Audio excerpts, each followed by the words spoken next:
appreciate everybody, and I want to welcome folks that are here online and tuning in for our teaching of this evening as we continue this series on estate planning led by Dr. Sabrina Williams and of course her book, Learning to Trust.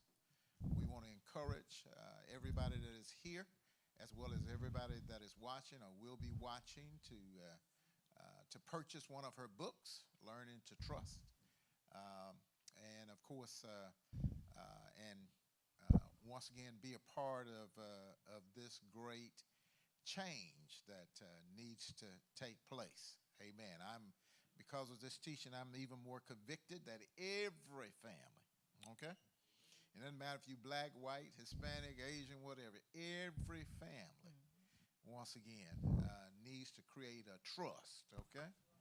And so that is a part of what this is about, and so that we are better stewards of what the Lord has given to us, okay? Amen. Because that's what it's all about. Because as the scripture says, we have a responsibility to leave a blessing to our children's children. And if we're not good stewards, then we're not going to be able to do that. And so we are just very, very appreciative of the teaching and the training that is already taking place. We're in our third session on this evening. If you are joining us for the first time, then we want to encourage you to go back, okay, to the site and to pick up those other two sessions. We thank God for this technology, okay, that gives us the opportunity to do that. And so let's take advantage, okay, of the technology and use it wisely. Come on in. We're excited about folks who are coming in and here for this, because no doubt if you're here, you're going to be tremendously blessed, okay? And so without further ado, okay, it gives me a great deal of privilege to bring our teacher up, Dr. Sabrina Williams. Edmon Williams, okay, is coming. So let's give her a round of applause as she comes and leads us on tonight. Good evening, good evening, good evening. I'm trying to bring everybody forward so we don't have any back row Baptists, Bishop. I want them sitting up close to me. I want you sitting close to me. How is everyone this evening? Great, great. Well, I would like to thank you. Can you hear me okay?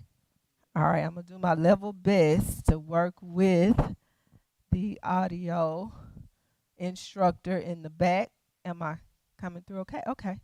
All right. So I'm going to do my level best to make sure that my voice is projecting so not only you hear me, but those that are joining me in online can hear me as well.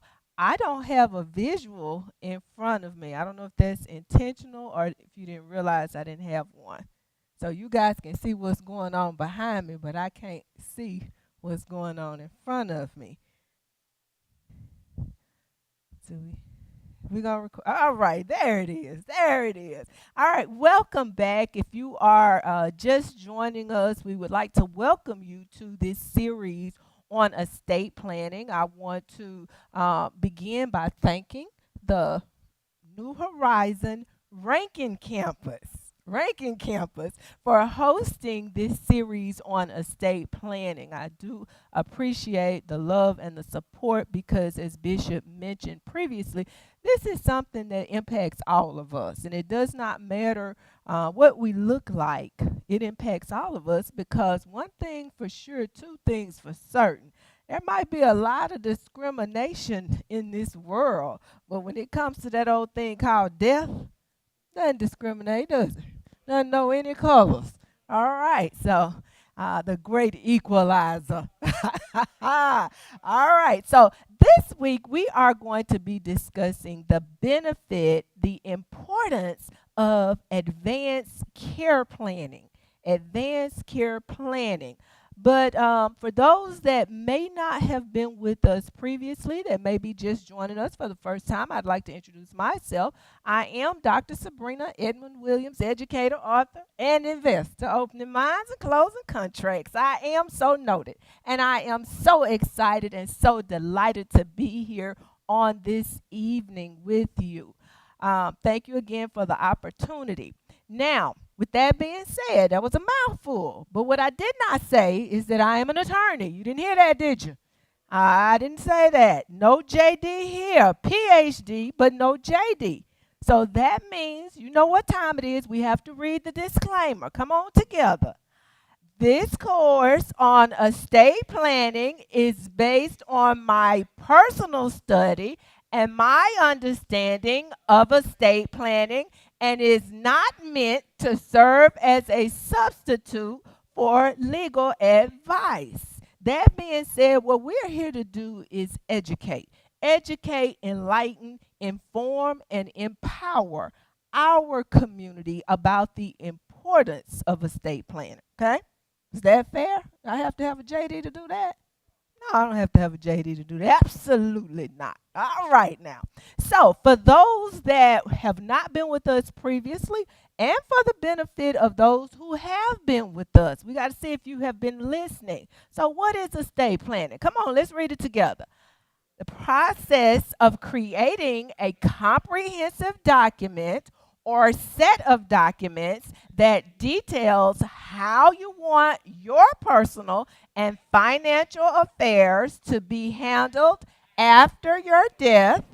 It is not only about distributing assets, but also about planning for your loved ones and your own future needs should you ever become unable to care for yourself. Now, that's the part of estate planning we're going to concentrate on tonight. Because as we know, and we've talked about the fact that we have to do some things to prepare for our deaths, right? We know that. But we also have to do some things to prepare otherwise. Now, we said the reason why estate planning is so important, the reason why it really matters, when we get down to the heart of the matter, it's not even about us. It's about those that we leave behind, right? Even when we do advanced care planning, that's not about us. It's about those that we leave behind. Okay, so we also said that we do this, although we don't have a scripture that we can point you to that says the word estate planning. We do have scriptural references for what we're doing. We know that we're told in scripture that a good man leaves an inheritance for his children. And the only way that we can do that is to prepare properly, right? So last week, for those of you that may have been here and those who may not have been here, we talked about getting started. That's the hard part with anything. You know, I've been planning to do some things for a while, and if I could just get out my own way, just get started. That's the hard part. Well, when it comes to estate planning, one of the things that we have to do first is get ourselves aware of what we have, right? So we talked about this thing called an asset inventory, and I encouraged everyone to go to a website and use that website to start organizing yourself. Now, how you going to be a good man and give yourself, your assets to your children's children when you don't know what you have? You can't do that. You first have to know what you have, right? And we said that assets, our estate includes both our assets and liabilities. Because just because you die, folks still want their money. They don't care that you gone. They just want to know what you left behind. See if they can collect, including the tax man, the good old IRS. Huh? They get you on the way in while you're here and on the way out. Yes. So we have to be aware of what we have.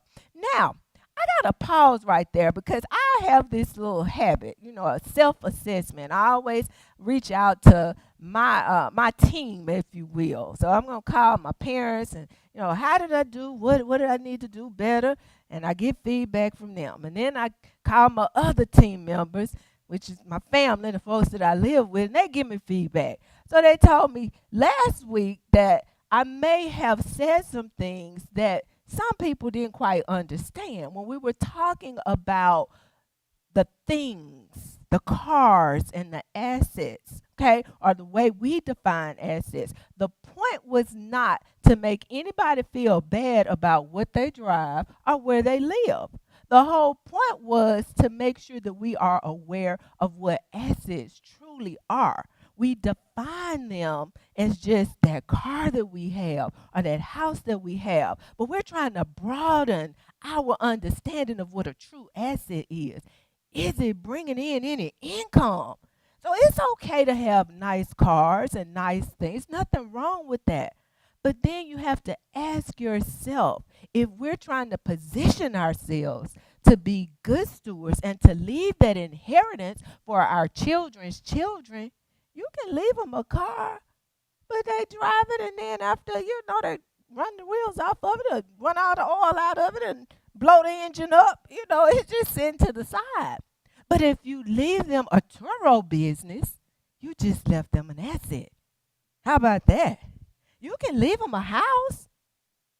They may or may not pay the taxes. If you don't leave any money behind, taxes may not get paid. But if you leave them rental property, an income producing asset, you have positioned them. And that was the point, and that's where we were going with that whole discussion of assets. So again, we're trying to broaden our mind and the way we look at this stuff that messes us up a lot of times. It really does. Okay, now with that being said, guess what we're talking about tonight? You should already know because I just told you what we're talking about. Advanced care planning. So we have some objectives tonight. We got to talk about what is this thing called advanced care planning? Why is it important? Why do we need to even do that? What are the barriers in our community? What prevents us from doing this advanced care planning? And then what are the essential documents? What do I need to have in place if I'm doing advanced care planning? And then we're going to give you some resources to help you out. Because, as Dr. Williams always says, I can give you the information and I can give you the education, but unless and until there is implementation, your situation is not going to change. All right? Same thing. Bishop said the same thing. But he said this way. Be ye what? Be ye doers, not just hearers. Don't just sit in here and hear what he has to say. Go out and do it. All right? So we're saying the same thing. We give you information not so that you can just sit there and ponder it. Oh, that was a good sermon today. Bishop sure did preach today. Well, what? Did it change you in any way? Did it move you to do better, to be better, live better, serve better? Okay, so that's what we're doing with this training. We're hoping that it spurs all of us to action. Now, if you feel convicted, if you don't have things in place, guess what? We're not here to beat you up. We're here to lift you up, okay? We're here to lift you up, okay? All right, so, I always give a pop quiz. So here's my pop quiz for tonight. By show of hands, how many of you are of a certain age, a certain era, I should say, where you remember that commercial where the little lady would come and she'd say, I've fallen and I can't get up. Show your hand. We remember that one. I've fallen and I can't get up.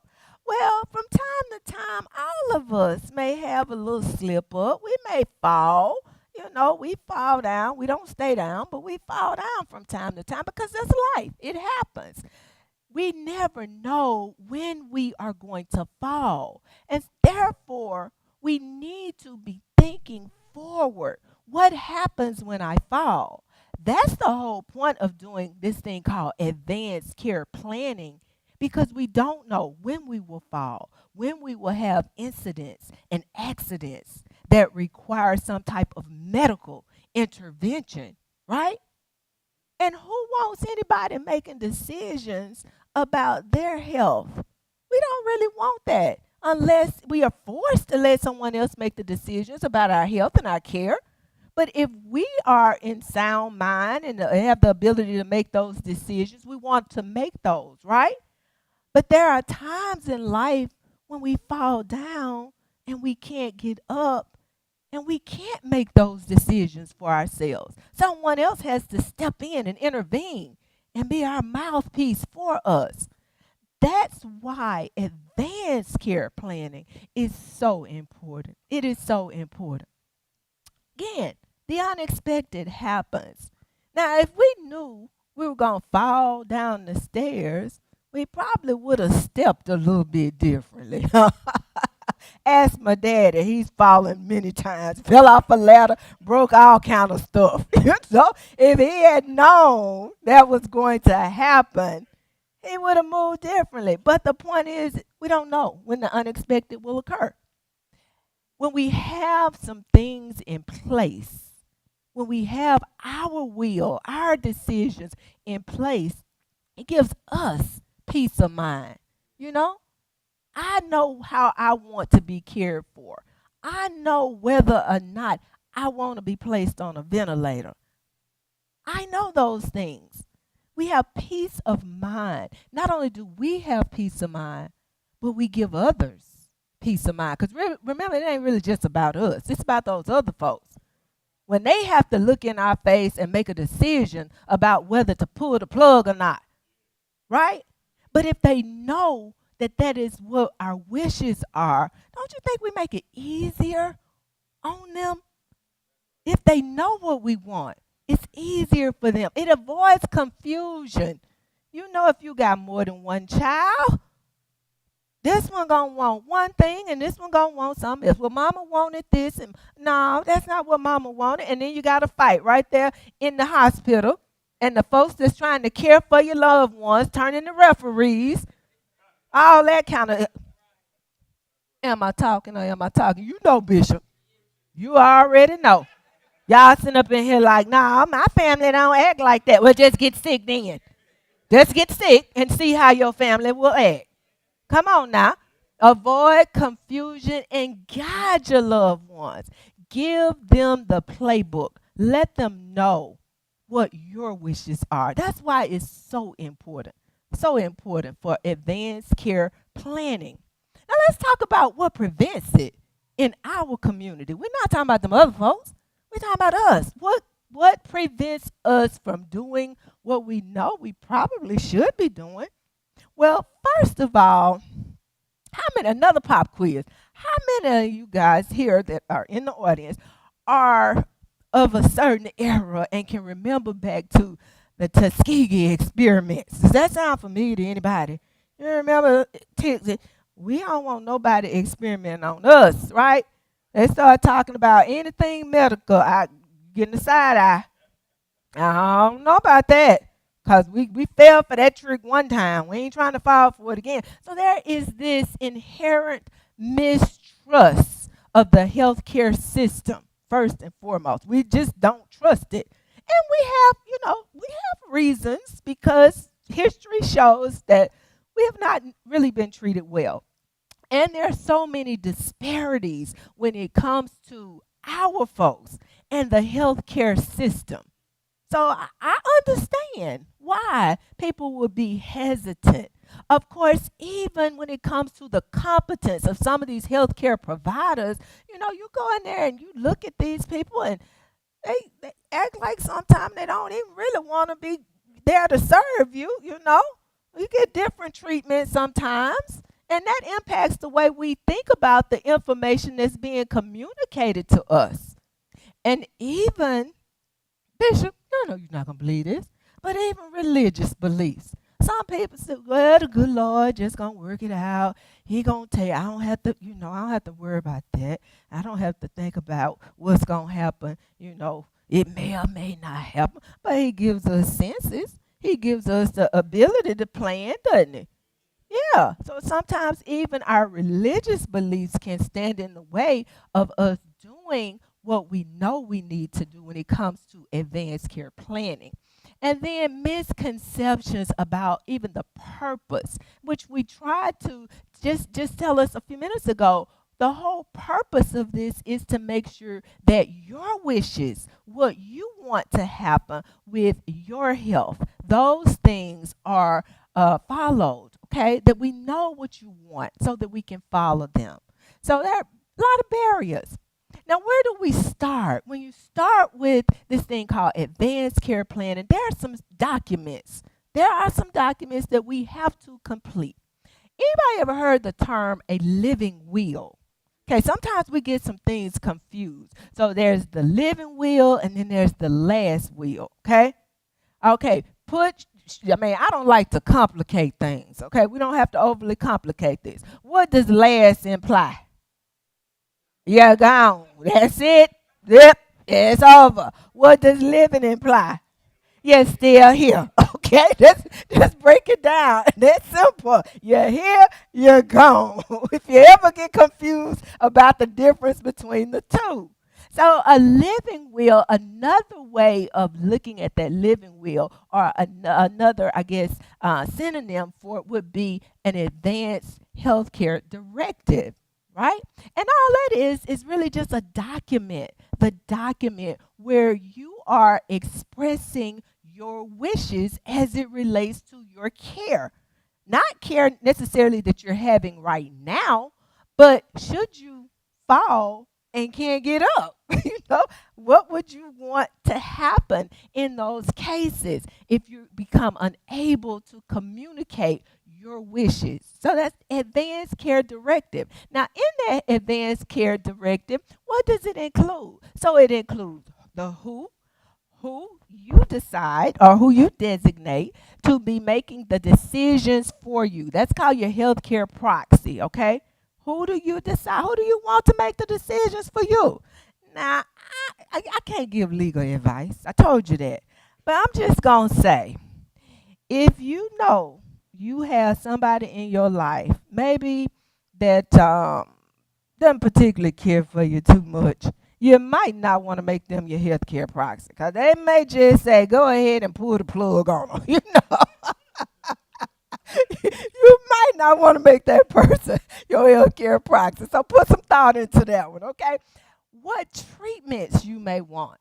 There may be certain things you don't want. And this is particularly true for even in some religious communities, right? I don't have to call them out, but there are some religious communities that will not accept blood transfusions, okay? And they have the right to feel that way, right? So it matters. It matters if people know that that's not what you want, right? That advanced healthcare directive also includes whether you want to donate your organs. Now, just because you're on your way out and you might not need that good kidney, somebody else back here might need it. Think about that. A lot of people say, I don't want to donate my organs. Well, where we going? We won't need them. We won't need them. And you have the right to choose.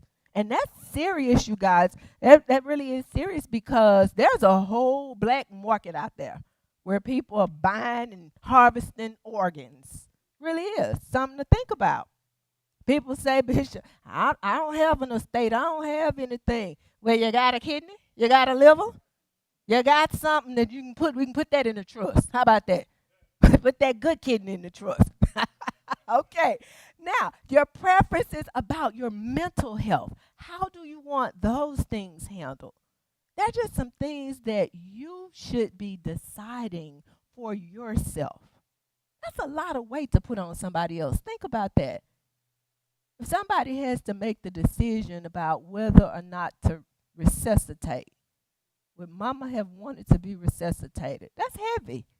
And people a lot of times will live for years with guilt. Well, what if I hadn't done this, or what if I had done this? But if they know what you want, they don't have to try to figure it out. Okay? Advanced care planning. We said it's about our own wishes, but guess what?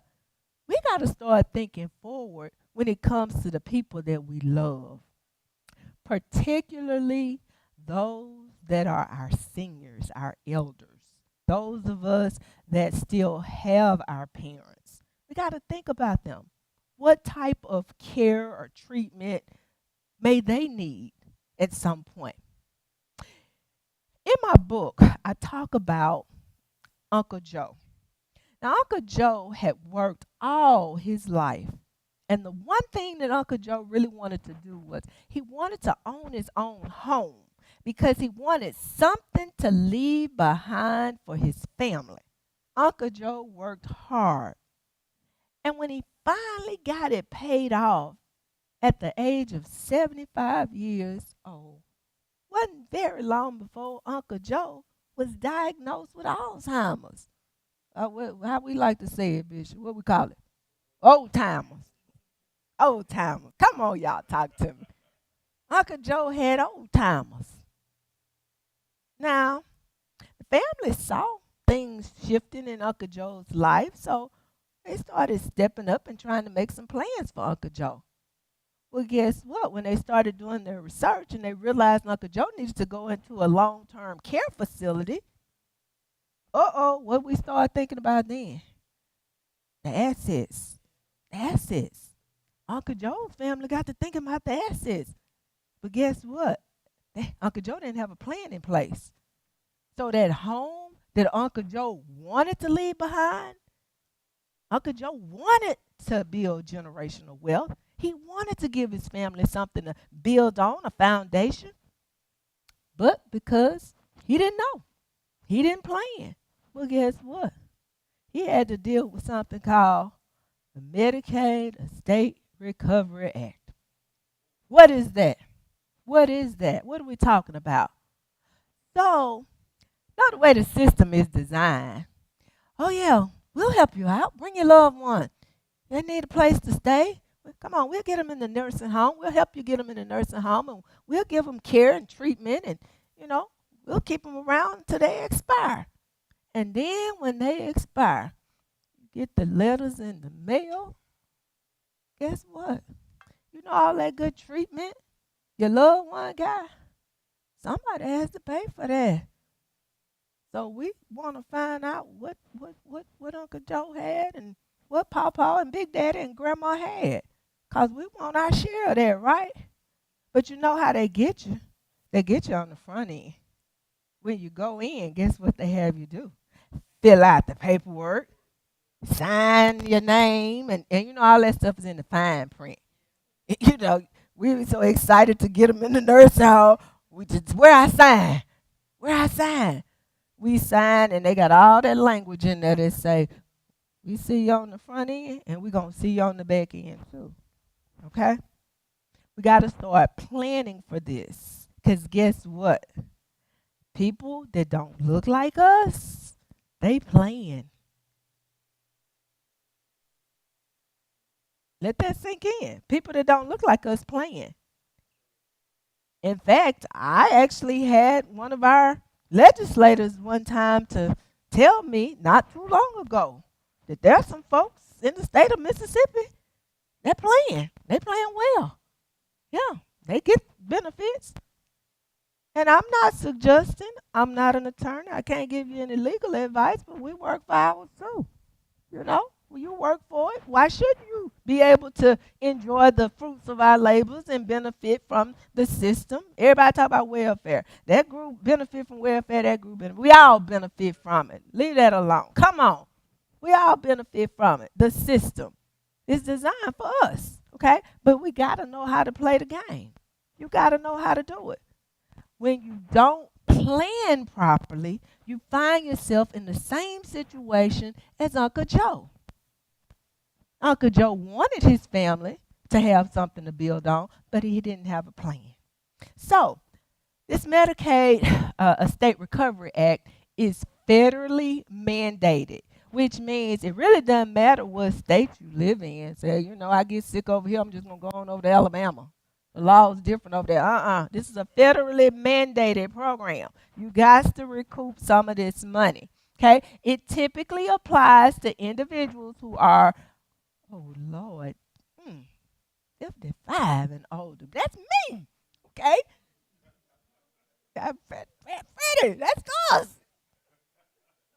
those who receive long-term care services, so like the nursing home, or even if you're younger and you're institutionalized, if they find out you have something and you're younger than 55, they're coming after you too.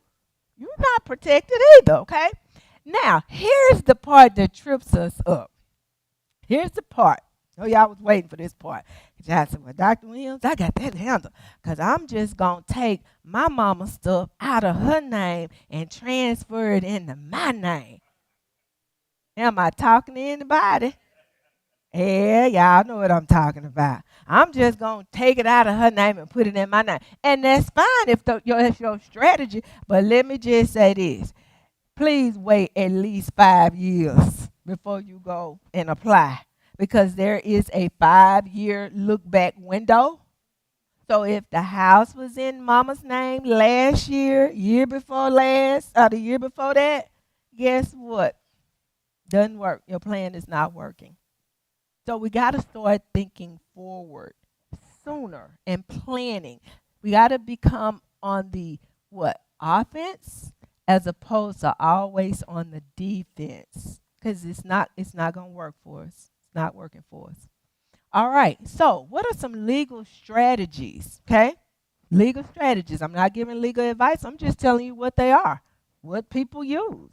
So, some people use irrevocable trust. Some people use supplemental or special needs trust, especially if they have like dependents that have disabilities and they are concerned about their inheritance impacting their ability to still qualify for their benefits. A special needs trust, a supplemental needs trust, asset protection trust. Does anything ring a bell? Is there a common theme here? Y'all keep hearing? Okay. All right.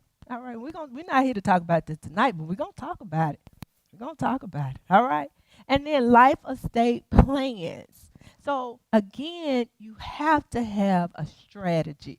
Otherwise, you will find yourselves on the defense as opposed to the offense. Now, why is it important to plan? We got to plan for those that we love. How many times, I want you to just think about this. How many times do we have situations where parents die and leave children behind that have to be cared for, or even situations where maybe they didn't die? Maybe they had some other issues that required someone else to have to care for their children. That happens quite often, doesn't it? Quite often. For example, what if they are hospitalized? What if they have some type of unexpected illness and they're not there to make decisions or able to make decisions for their children? Somebody has to step in and be able to make those decisions, right? Because life goes on. Just because mama's sick doesn't mean the kids are sick, right? Right? What about if they're temporarily unavailable because they're incarcerated or even admitted to some type of rehab or mental health program? They don't have the mental capacity at that point, if they're in a mental health program, to make decisions for the children. They're trying to take care of their own mental health, right? And of course, we here, let's just say it, we know we have a very high rate of incarceration among African American folks. We know that. I'm not making it up. Just go look it up. Google it. Google it. That being the case, we know a lot of times that those individuals that are incarcerated leave behind responsibility. They don't take the babies to the prisons with them. They get left behind.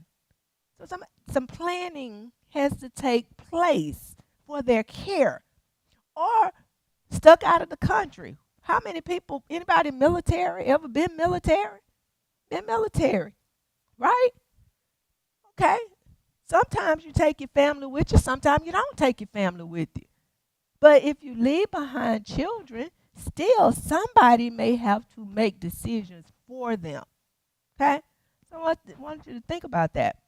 Well, what are some key things that you need to think about when it comes to children and the care of children and planning for children.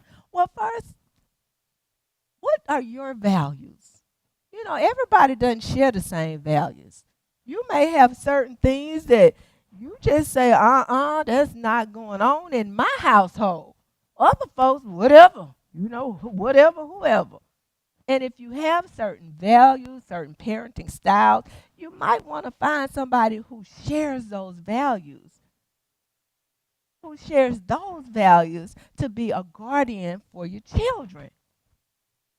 Financial stability. Now, we talked about this briefly before, but I'm going to say it again because we're right here. Right here in the state of Mississippi. I'm not going outside. It said charity began at home and then spread abroad. We're going to start at home. Here in the state of Mississippi, if you are tasked with rearing your grandchildren, let's say you had a child that was in one of those situations, whether it was mental health, incarceration, whatever, our state, if that child ends up in the foster system, our state will help foster parents financially. But if you're blood related, you don't get any assistance. Now think about that. If I'm a grandmother and I'm living on my Social Security and I'm barely eking by, making it by on my Social Security, just me, then I'm told that I got to be the caretaker for my grandchildren, and it's 3 or 4 of them.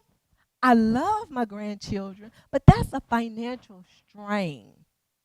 But it's happening. It continues to happen over and over. So when we talk about guardianship, that is something for us to think about. Does that individual really have the financial stability and ability to care for additional responsibility? That's a lot. Process that. Then geographic proximity. Sometimes children, in rearing our children, they become accustomed to certain things, especially if grandma's house is close by. And I can go to grandma's house on the weekends and see grandma and cousins. But if you decide on a guardian that lives maybe halfway across the country or in another state or even in another city, that could be an issue for your children because they're now in turmoil. So those are some things that have to be considered as well. And then open communication. Just talking to people about whether they even are prepared to take on that type of responsibility. That's a lot for some people, So there's some things that we have to think about when we're selecting a guardian because there are certain responsibilities that guardian is going to have. Things like medical power of attorney for the minor children. What happens if they get sick while you're sick? Okay, somebody has to make decisions about their medical care. If you're incapacitated, you can't do it. So that's something to be considered. And also financial and legal power of attorney. There may be situations where the children maybe they have a trust fund they've inherited. Somebody has to step up and be responsible for those funds. So they're just things that we have to start considering for those that have minor children especially. And I'm looking around the room. Most of us don't have minor children, our responsibility. But in talking to others, whether it's your children, your nieces, your nephews, let's start having these conversations with them because they're not thinking about this. They are not. Trust me, they're not. Okay? All right. And then those we love. Am I talking to anybody? Somebody. Those we love. Those pet babies, fur babies. What do you call them? I don't have them. Now, there's one at my house. They got me with that one. They brought 2, actually. And I said, one of the 3 of us, somebody got to go. What was that other one? Ash and what's the other one's name? Apollo. Ash, Apollo, and Sabrina. Somebody got to go. That was too much for me. Bishop, I went outside. The dogs had tore up all my stuff. I dug my flowers up. chewed up the side of the house, all this stuff. I said, oh, no. Somebody got to go. And if y'all can't make a decision, I'll make one for you. But I digress. For those who love their fur babies, just need you to think about something. If you become incapacitated, somebody still has to care for fur baby. You know, you get sick and go in the hospital, you better not leave fur baby up in that house by themselves. Don't let somebody find out and call them people on you. A po-po coming get you up out the hospital. Ching! Animal cruelty. You got to make some plans for fur baby. And the thing is, a lot of times, in all seriousness, people will have these specialty breeds of dogs that are expensive to care for. They got to go to the vet, and they got to go get their nails done, and, you know, the little fur shaved off, and the little bow put in the top of their head. There's a lot of expenses for these fur babies. You better start thinking about that. Any volunteers in the audience? Anybody want to take on any guardianship of anybody's fur baby?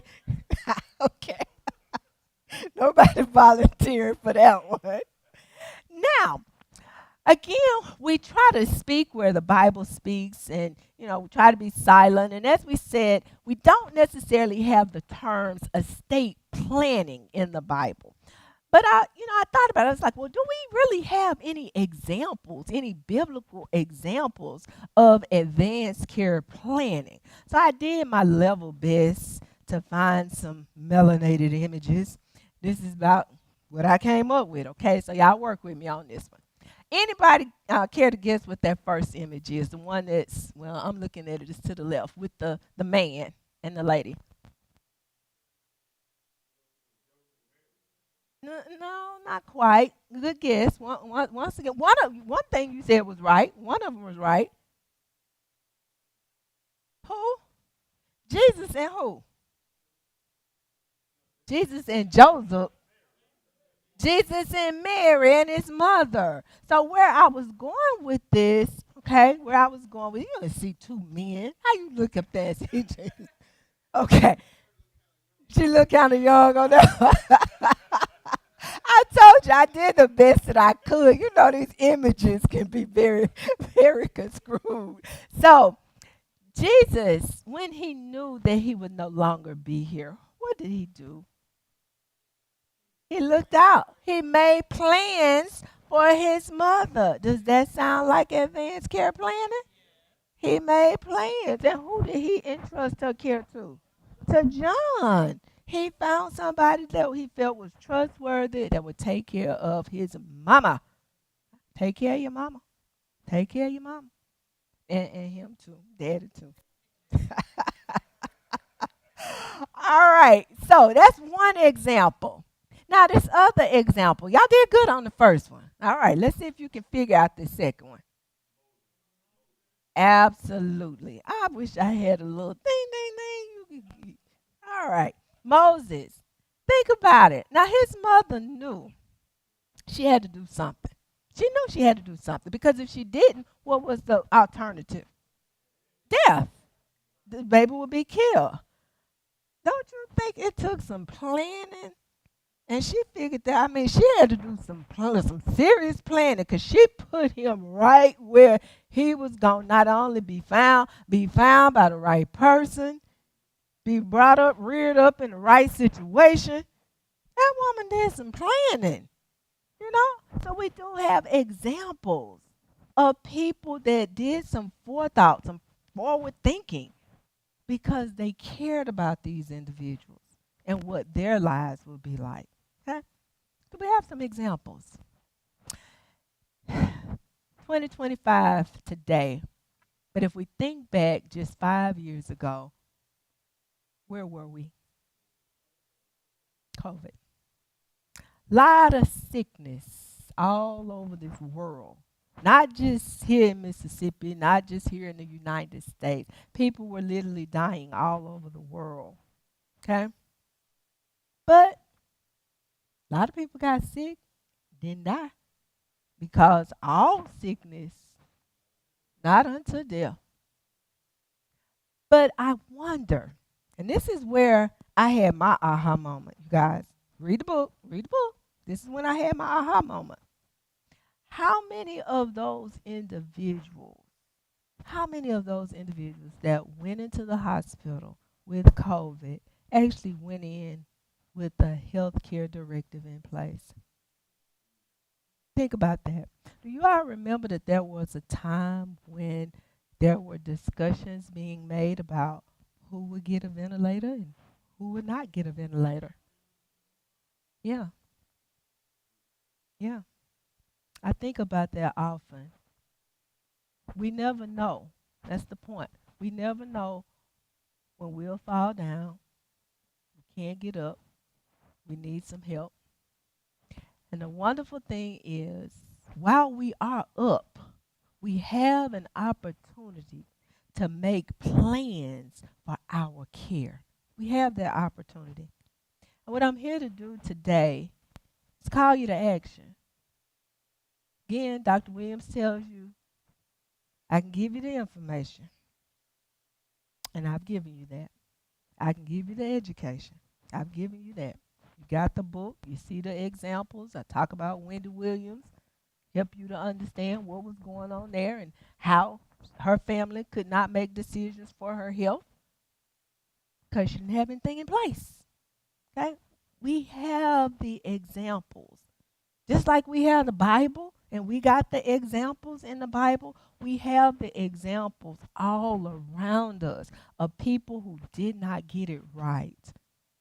So now it's a call to action. If you know that you have not done your health care directive, guess what? Dr. Williams is here to help you. I got you. I got you.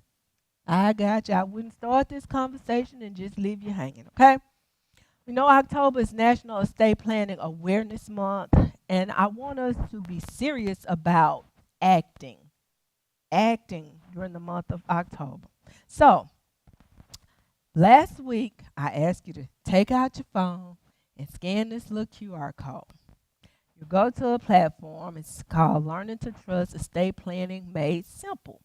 Go on there, sign in, put your information in there, create your account, and you can actually create a healthcare directive and a power of attorney online. And it does not matter for those that are in the viewing audience online, it doesn't matter which state you're in. Isn't that beautiful? It does not matter which state you are in. So now we're taking away all the excuses, Bishop. We're taking all of them away. Nobody sitting in this room, not nan person, none of us should not have, how you say, nary, not nary person. Nobody should not have a healthcare directive after you leave out of here tonight. I'll give you to tomorrow. Okay, I'll give you to tomorrow to get it done. I'll even give you to next Wednesday when we come back. That's your pop quiz for next Wednesday. And don't not show up because you didn't do your homework now. Y'all do that bad. Do right. Don't not show up because you didn't do your homework. Go on there. It's simple to do. You fill in a few questions and it will populate the form for you. You will have your health care directive. And then from this point on, whenever you go to the doctor or you go in for any type of procedure and they ask you, do you have a health care directive or do you have a living will? Guess what your response will be?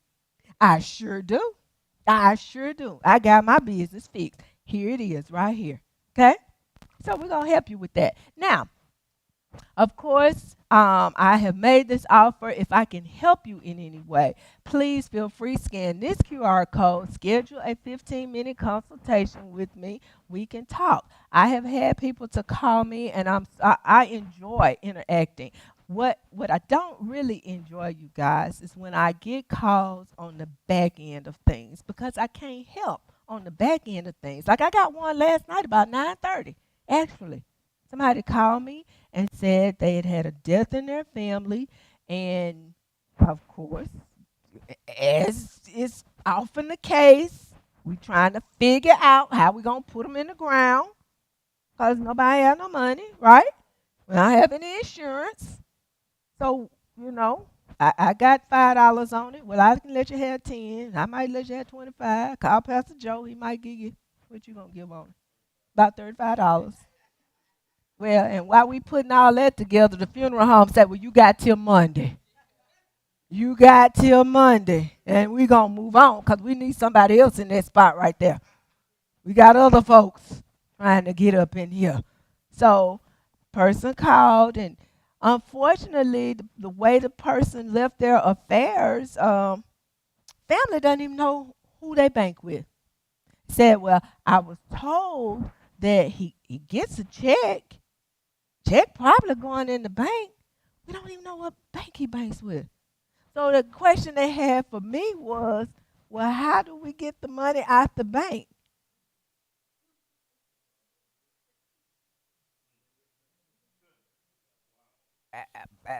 My question was, well, will you figure that out? Please call me back and let me know so I can share that with somebody else. Because that's some serious stuff right there. Because the reality is, and we're going to get into this, we're going to dive into this a little bit further on, and maybe next week, I can't quite remember. But if you don't have your affairs in order at the bank, even if your family does go to the bank, it's not that simple. It's not that simple. Okay? Not that simple. I'm going to hold that one. We're going to talk about it a little bit more. But please, schedule your consultation. Let's talk. I would love to give you feedback and guide you as best I can on the front end. See, it gets me when people call me on the back end. I had somebody call me one day. I was getting out the shower, telling me about she had been to court, probate court, and she was married to the man. But guess what? When they went before the judge made the sister the executor of the estate. But I'm the wife. I'm the wife. But what you say? He didn't have his affairs in order, so the judge made the sister. Dr. Williams can't help with that. I can't help you on the back end, but I'll do everything that I can to help you on the front end so that you don't have to go through that. And you guys, I hear this over almost weekly. Almost weekly. Mama wanted granddaughter to have a house. We knew it. She told all of us, but Mama died before she put anything on paper. And guess what? As soon as Mama's eyes closed, all them kids knew Mama wanted granddaughter to have a house, but who they act like she left the house to? Them, right? We hear these things over and over and over. We have the power to change these situations. See, what we don't have the power to change is the past. I can't do anything about the fact that my grandfather, who was born in 1912, left land that he intended for us to build on as heirs property. I can't do nothing about that. But what I can do is take the knowledge that I have now and do something about my situation so that my kids don't have to go through that. What I can do is use the knowledge that I have to educate my community and encourage them to act so that their children don't have to go through that. That's what I can do. Each of us have something that we can do. Okay? Again, we have the books available. Most of you have purchased copies. Please encourage other people to get this book. We know Christmas time is coming up. People are giving gifts. Why don't we ever give a gift of education and knowledge? We'll go buy people a $1,600, $1,800 Apple Watch, and we won't even talk to them or learn how to buy any Apple stock. Think about that. Go buy them some Nike shoes, but what about the Nike stock? You know? Let's start leveling up. Come on, community. Let's start leveling up. So books are available. The ebook on Amazon. The print version is available at any of my live events as well as at my website, I Am So Noted. That is IAMSEWNOTED.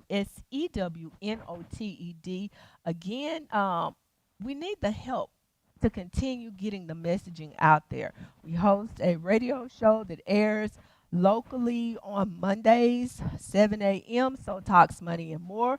We are here in the Jackson area. We also stream in Hattiesburg. So if you have family members and friends in the Hattiesburg area, we are on 93.1 WGDQ. God did it quickly. God did it quickly. So we're down there on air. We also stream to Facebook and YouTube, getting the messaging out. And of course, we are available on social media, Facebook, Instagram, and YouTube at I Am So Noted. I Am So Noted. And for those that are just joining us, no, I do not sew. So are my initials, Sabrina Edmon Williams. All right. As I said at the beginning, I will not do questions in the open forum simply because this is an educational platform. I don't want to upset any of my attorney friends, and Bishop has already told me they're watching online.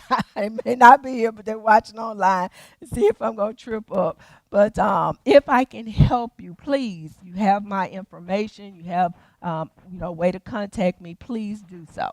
All right. Thank you. This has been a good session tonight. You have your homework. Remember, when you come next week, I will ask that question. It does not take very long to go on there and set up that account and make sure you create the healthcare directive. Now, I need to add this, and I'm going to let you go. Creating it is one thing. You have to get it executed. Executing something means you have to get it signed, and in some instances, there may be a requirement for either notarization or witnessing. Here in the state of Mississippi, we have the option.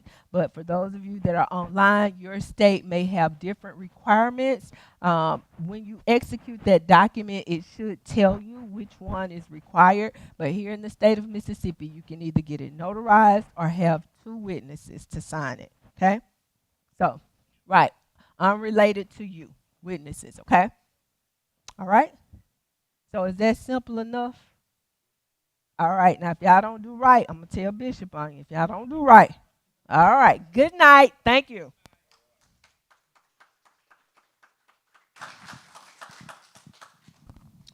Excellent, excellent, excellent. And we want to say to all of you and everybody that's watching, of course, make plans to be with us for our next session. Okay, you may be out there, and hey, come on, and you're close by, come here and be here in person. Okay, even though we appreciate everybody that's watching online, if you can get here in person, come on and be a part of this. If you have not bought your book yet, you need to do that. Okay, because listen, everybody needs to do this. Okay, no exceptions. Okay. Everybody needs to do it, and we heard tonight you need to do it soon. Okay? You need to do it soon. In fact, want everybody here that's with us tonight as well as watching, let's just make a decision that by the end of the year, we're going to have our business fixed. Amen. Amen? Now, in the church, we talked about, hey, you need to get your business fixed. So we're going to get our estate business fixed, okay? And so that's taken care of. Let's also talk this up to others, okay?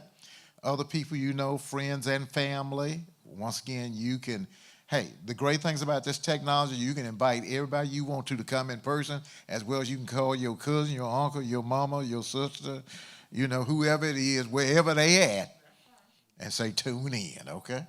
And be a part of this. I want to thank Dr. Williams for that wonderful idea. It's a bunch of folk going to get Learning to Trust book for Christmas, all right? Absolutely, okay? And we're going to push that in the church in general, too, okay, as a part of this, because what was said tonight is absolutely true, okay? And all of us got too many examples in our own family, okay, to know that we got to do things differently, okay? And if we love them children and grandchildren, then even more, we got to do something different, okay? And so that's what it's all about. Thank you so much, every one of you, for being here tonight. And, and of course, everybody who's online as well. If you're out there and you never visit us here at New Horizon Rankin, please come and worship with us any Sunday at 11 o'clock. Okay, we would love to have you to be a part of this. And so, and we're here on Wednesdays as well. After we finish the sessions with Dr. Williams, then we've got other educational things we're going to be doing. And so just want to put that in your mind too, that come on Sunday mornings at 11 or any Wednesdays as well. Prayer starts at 6, and then at 7 we move into our teaching time, okay? Once again, thanks to everybody. Stand to your feet. We're going to pray and be gone, okay? Do want to encourage, particularly all of our men, want to remind you that on November the 1st, okay, that's a Saturday, then we're inviting every man. And ladies, by the way, you can come too, okay? But there is a black male wellness walk. It's going to be at the Jackson Medical Mall, and it starts at 7 a.m. in the morning, okay? And so we want to encourage all of our guys to come and be a part. Let's just make it a great fellowship time, okay? Ladies, you can come too, okay? Because the walk is for everybody, okay? As a part of this, and one of the good things in the midst of this is we're going to, you know, there's a 3K walk in this.